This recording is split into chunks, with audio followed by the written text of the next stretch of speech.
Morning. I'm carrying on a tradition that I began with the Pray the Campus campaign all through the month of May, and realized that a moment to reflect is useful. And so I'm going to be reflecting on various things that are popping up in my own head, or as I'm praying on my morning prayer walk or ride, and sharing those things with you. Several of you have been following me, and I appreciate that. And it's not so much about followership as it is about getting this out there, and perhaps someone long from now gets a chance to check out what it is I'm saying, and that'll be useful, I hope. But the thing I'm thinking on today is the word converge. You know, many of you will know that I started a ministry called Converge. It's really the reiteration of the field ministry internships program that I'd run for a couple of decades. The idea of internships is a convergence of a sort, and this is a convergence on a wider level. It's not just internships, but it is a convergence of several things. Let me kind of outline some of them for you, and you may think of more. Initially, it's about a convergence of the two estranged halves of our brain, you know, the sacred and the secular, the side that thinks religiously and the other side that thinks practically. And this is the challenge of worldview. Jesus said, beware the leaven of the Pharisees and the Sadducees, the religious and the secular.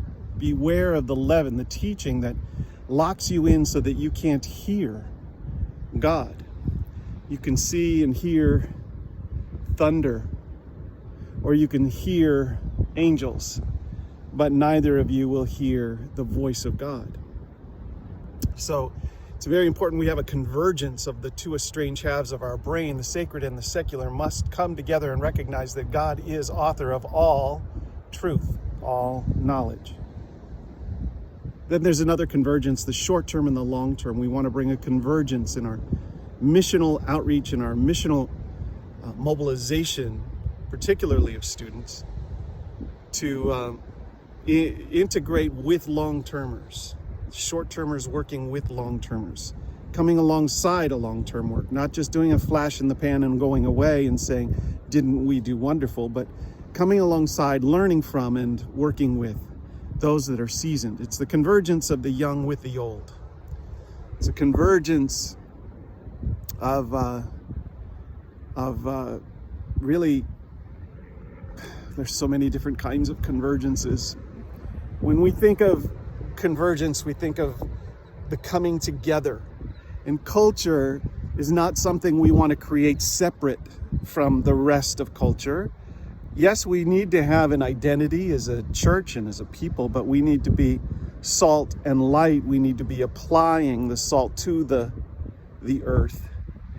So we can't be so separate that we're not engaged. And so we're looking for a kind of culture that is an engaged culture, right?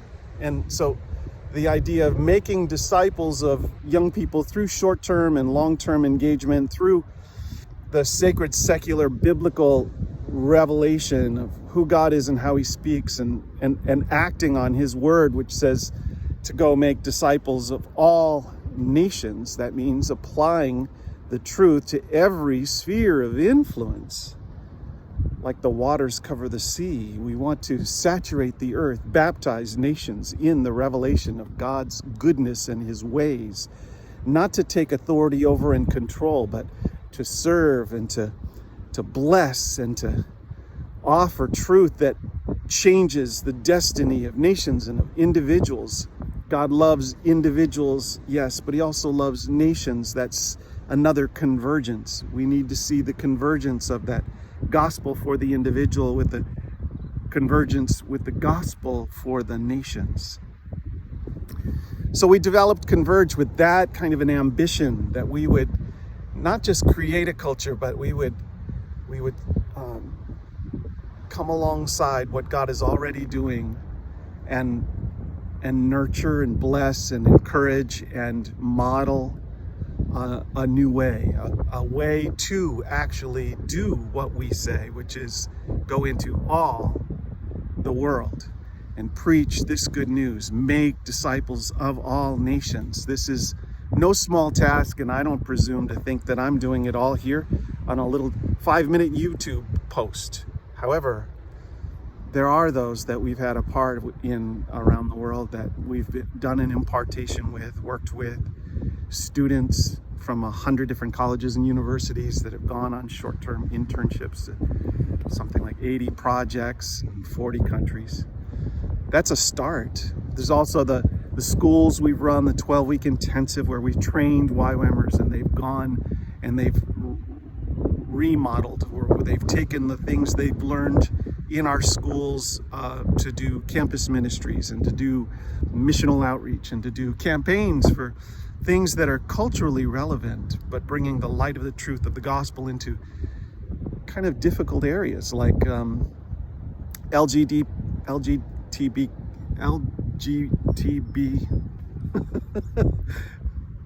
into the area of gender dysphoria and confusion, so that there can be wisdom about how to love our neighbors, no matter how and who they are, no matter how they live, just to represent God's goodness and life and hope, and that healing is possible and truth is livable. You can walk in the truth.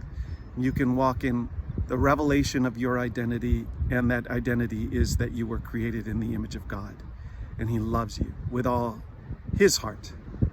His plans are good, and you can live out His plans in this life. It's a convergence that we're looking for. And so this is my little post for today. I'll post something just about every day, we'll see. But I bless you today, and thanks for following along. This will be in the YouTube channel under the Converge stories. So each day it'll be either me or maybe I'll be interviewing somebody, but we'll be posting something about